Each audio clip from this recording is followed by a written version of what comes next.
Millstone was a quiet, simple town where people thought they knew everyone and bad things didn't happen. But everything changed on one unexpected Tuesday morning when a nurse named Janice Brown walked into the courthouse. Janice wasn't in trouble. She wasn't being charged with anything. She had simply volunteered to be a witness in a traffic case. She had seen a car run a stop sign weeks before and wanted to help the victim, Mr. Ray, an elderly man on a bicycle. That's the kind of person Janice was, kind, honest, and always willing to help. When Janice arrived at the courthouse, she caught the eye of Officer Darren Cole. Darren had been with the Millstone Police Department for a decade. People called him strict, but deep down, some knew he had a pattern of using his authority unfairly, especially toward people who didn't look like him. The moment Darren saw Janice, calm, confident, and unbothered, he made a cruel decision. He didn't like how sure she seemed. He didn't like her confidence. And he chose, right there, to bring her down. In court, Janice calmly testified about what she saw during the traffic incident. She was clear, respectful, and honest.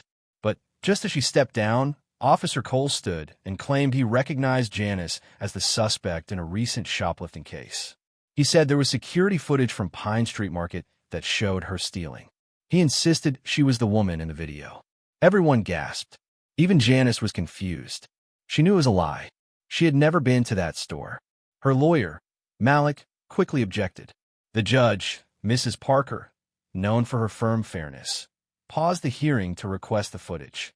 Everything changed when a teenage girl named Tasha, who worked at the market, bravely stood up and said Janice was not the woman in the video.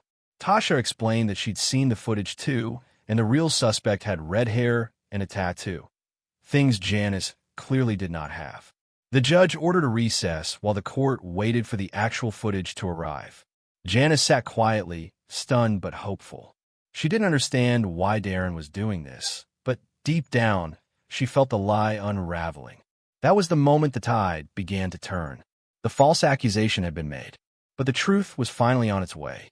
The courtroom was quiet as the recess stretched on.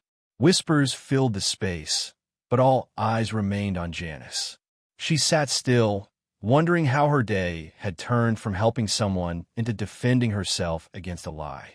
Finally, the manager of Pine Street Market arrived with the security footage. The judge ordered it played in court for everyone to see. When the video appeared on the screen, it was clear the woman in the footage was not Janice. The actual shoplifter had short red hair and a visible tattoo of a snake on her neck. Nothing like Janice's natural black hair and smooth skin. The entire courtroom could now see that Officer Cole had lied. His accusation wasn't a mistake. It was a deliberate attempt to hurt an innocent woman. The judge asked Darren Cole to explain himself. He stuttered and tried to say he had made a mistake, but Judge Parker wasn't buying it. Tasha, the teenager from before, spoke up again. You were lying. You were trying to scare her, she said bravely. Malik, Janice's lawyer, demanded accountability. This wasn't just about one lie. It was about abusing power and nearly ruining a woman's life. The judge agreed. She charged Officer Cole with perjury, obstruction of justice, and misconduct. He was handcuffed in front of the entire court and taken away. Janice felt like she could finally breathe.